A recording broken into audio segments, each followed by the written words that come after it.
Hello students, welcome back. हमारा आज का अगला टॉपिक क्या है? हाइजेनबर्ग का अनिश्चितता का सिद्धांत। हम आज क्या पढ़ने वाले हैं? हाइजेनबर्ग का अनिश्चितता सिद्धांत। देखो, हाइजेन एक वैज्ञानिक हुआ था जिसने अनिश्चितता का सिद्धांत दिया था। अनिश्चितता किस किस के बीच में? किसी नाभिक के चारों ओर घूमते हुए इलेक्ट्रॉन की स्थिति और उसके संवेग की स्थिति के बीच में अनिश्चितता का सिद्धांत। पेपर में डायरेक्ट पूछा जाता है हाइजेनबर्ग के अनिश्चितता सिद्धांत को समझाइए या लिखिए। तो देखो, हाइजेनबर्ग ने क्या बोला था? इस नियम के अनुसार किसी नाभिक के चारों ओर घूमने वाला इलेक्ट्रॉन की स्थिति, चारों ओर घूमने वाले इलेक्ट्रॉन की स्थिति व उसके संवेग दोनों का एक साथ सही निर्धारण नहीं किया जा सकता। एक साथ उन दोनों की सही स्थिति को नहीं बताया जा सकता। तथा इसे क्या कहा उसने? हाइजेनबर्ग का अनिश्चितता का सिद्धांत कहा। उसने फिर बोला कि यदि स्थिति में अनिश्चितता डेल्टा एक्स ले लें और यदि संवेग में अनिश्चितता क्या मान ले? Delta P. डेल्टा क्या होता है? ये निशान होता है त्रिभुज का जैसा। इसका मतलब क्या होती है? अनिश्चितता। ठीक है, परिवर्तन। तो स्थिति में अनिश्चितता डेल्टा एक्स और संवेग में अनिश्चितता यदि डेल्टा पी हो तो हाइजेनबर्ग ने बोला था कि डेल्टा एक्स और डेल्टा पी का जो मल्टीप्लाई है वो h/4 के बराबर होता है। जो नील्स बोर ने भी बताया था, अगर आपको याद हो तो, h/4 का पूर्ण गुणज। तो वही हाइजेनबर्ग ने बताया कि इनकी स्थितियों का जब गुणा करेंगे तो h/4 के बराबर होगा। देखो, जो कुछ मैंने बोला वो यहाँ लिखा हुआ है, आप यहाँ से नोट कर सकते हैं कि इस सिद्धांत के अनुसार नाभिक के चारों ओर घूमते हुए इलेक्ट्रॉन की स्थिति व संवेग एक साथ सही निर्धारण संवेग का एक साथ सही निर्धारण नहीं किया जा सकता। यदि स्थिति में अनिश्चितता डेल्टा एक्स व संवेग में अनिश्चितता डेल्टा पी हो तो delta x into delta P बराबर h/4।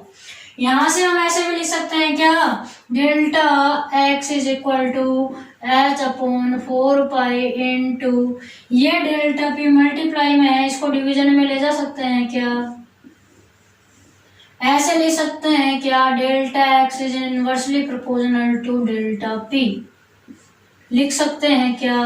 बिल्कुल लिख सकते हैं। क्यों? क्योंकि h/4 क्या है? आपका स्थिरांक है। क्या है? h/4 आपका स्थिरांक। और जब स्थिरांक को हटाते हैं प्रोपोर्शनल और प्रोपोर्शनल को हटाते हैं तो स्थिरांक। मैम ऐसा क्यों लिखा? अब यहाँ से एक चीज समझ में आ गई। इनवर्सली प्रोपोर्शनल अगर कोई चीज हो तो एक चीज बढ़ेगी तो दूसरी कम होगी, पहले भी बताया था। यानी कि यदि स्थिति में अनिश्चितता बढ़ेगी तो संवेग में अनिश्चितता क्या होगी? कम। यदि संवेग में अनिश्चितता बढ़ेगी तो स्थिति में अनिश्चितता क्या होगी? कम। अतः देखो, लास्ट वाली जो लाइन है यहां से लिखेंगे हम। अतः स्पष्ट है कि यदि स्थिति में अनिश्चितता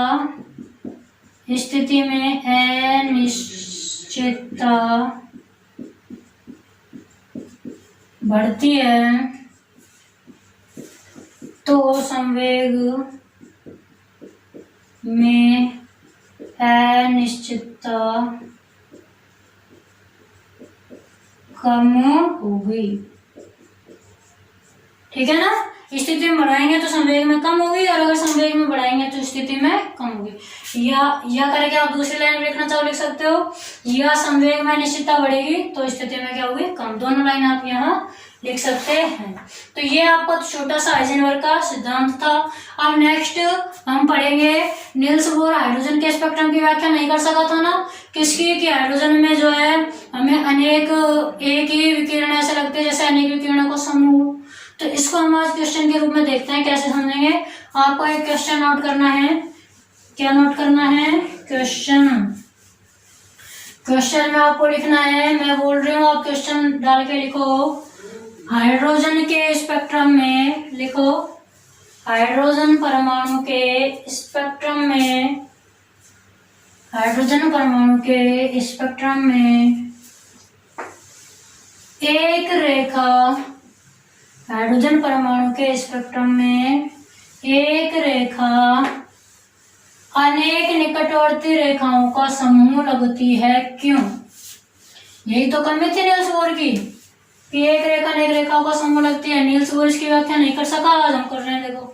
देखो इसमें क्या लिखना है कि हाइड्रोजन परमाणु के स्पेक्ट्रम में एक रेखा अनेक निकटवर्ती विकिरणों या रेखाओं का समूह लगती है क्यों?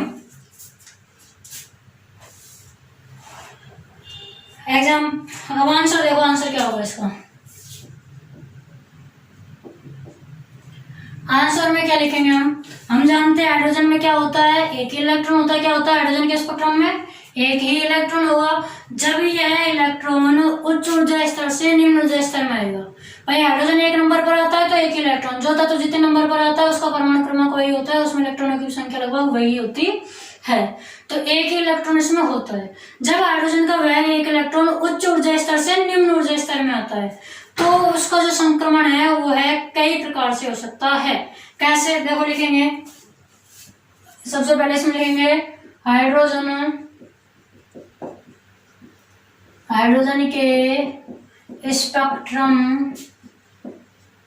के स्पेक्ट्रम का अध्ययन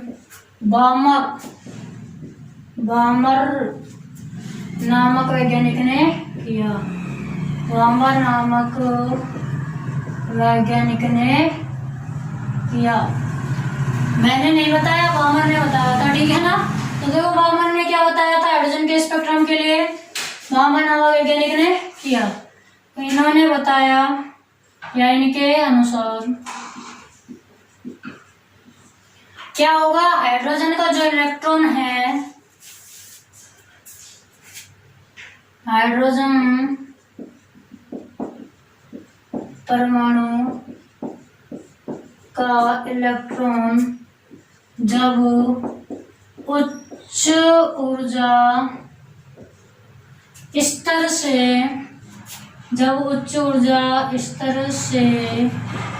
निम्न ऊर्जा स्तर में आता है तो यह, जब उच्च ऊर्जा स्तर से किस में आता है, निम्न ऊर्जा स्तर में आता है, तो यह संक्रमण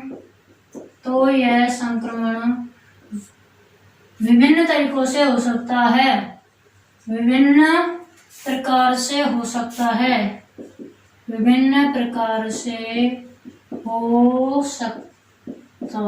है। जैसे इलेक्ट्रॉन यदि चौथे कोष से पहले कोष में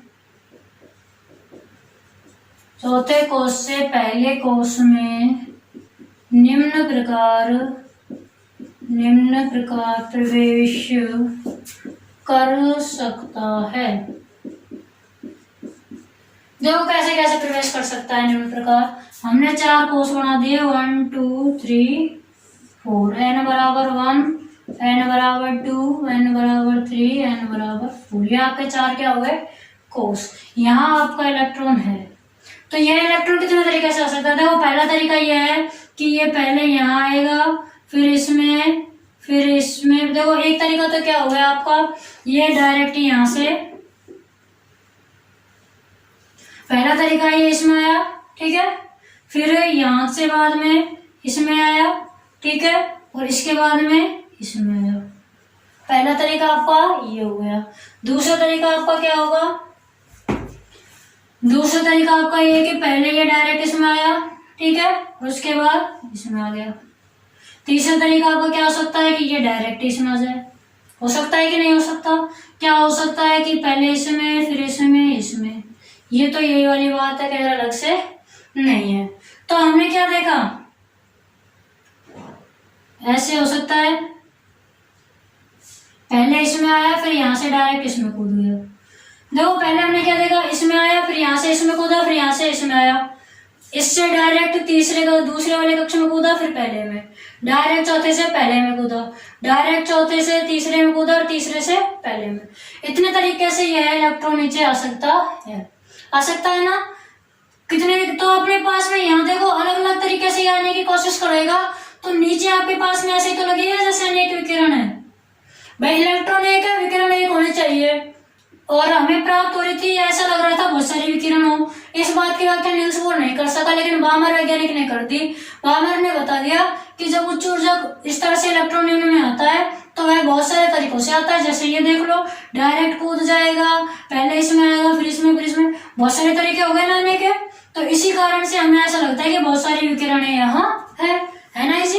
तो आपको क्या लिखना है नीचे, आते हैं इन विभिन्न संक्रमणों में, इसके नीचे लिखना है आपको, आता है इन विभिन्न संक्रमणों में भिन्न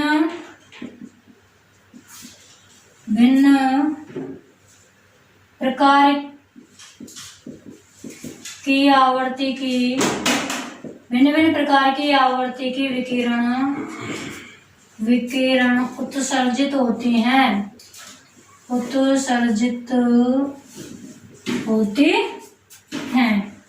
विभिन्न प्रकार के आवर्ती की विकिरण क्या होंगी, उत्सर्जित होती हैं, जिससे हाइड्रोजन के स्पेक्ट्रम में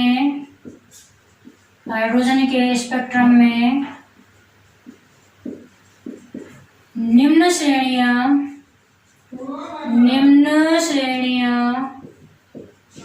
उत्पन्न होती हैं।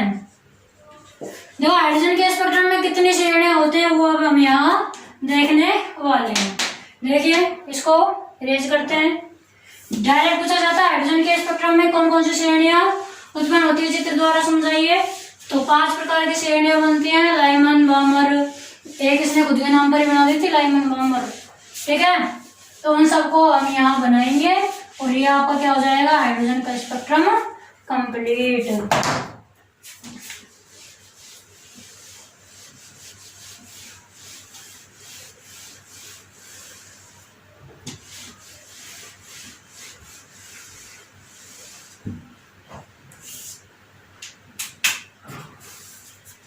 देखो कैसे बनानी है, n बराबर 1, n बराबर 2, n बराबर 3, n बराबर 4, n बराबर 5, n बराबर 6। जब क्या होगी आपकी 6 से किस में आएगा, फर्स्ट में। देखो किसने, ये किससे इसमें आएगा, इससे एक तरीका आपका ये होगा, ठीक है ना, फर्स्ट। दूसरा आपका क्या हो सकता है, n बराबर 3 से 2 में, 4 से 2 में, 5 से 6 से। एक आपका तरीका क्या होगा,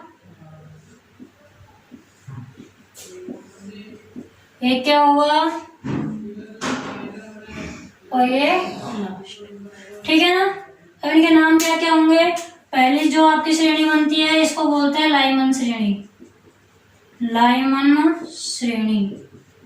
पहली श्रेणी को क्या बोलते हैं, लाइमन श्रेणी या IR। दूसरी को क्या बोलते हैं, बामर श्रेणी। तीसरी को क्या बोलेंगे, लाइमन बामर पाश्चन, क्या बोलेंगे, पाश्चन श्रेणी। चौथी आपकी क्या होगी, ब्रैकेट श्रेणी। और पांचवी आपकी क्या होगी, फुंड श्रेणी, ठीक है। ये आपका क्या है, हाइड्रोजन परमाणु का स्पेक्ट्रम। ये आपका क्या है, हाइड्रोजन परमाणु का स्पेक्ट्रम, हाइड्रोजन परमाणु का स्पेक्ट्रम। देखो लाइमन श्रेणी कब बनती है, जब इलेक्ट्रॉन क्या करता है, n बराबर 6 से n बराबर 1, 6 से 1 में आता है, 5 से 1 में आता है, 3, 2, 1 से, मतलब निम्नतम कोश क्या होगा, 1।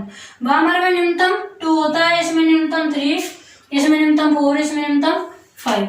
उच्चतम 6 7 8 9 10 कितने भी हो सकते हैं, निम्नतम 1 2 3 4 5 होता है। ओके स्टूडेंट्स, आज हमने हाइड्रोजन का स्पेक्ट्रम कंप्लीट कर लिया, बाकी पढ़ेंगे नेक्स्ट वीडियो में। Thank you.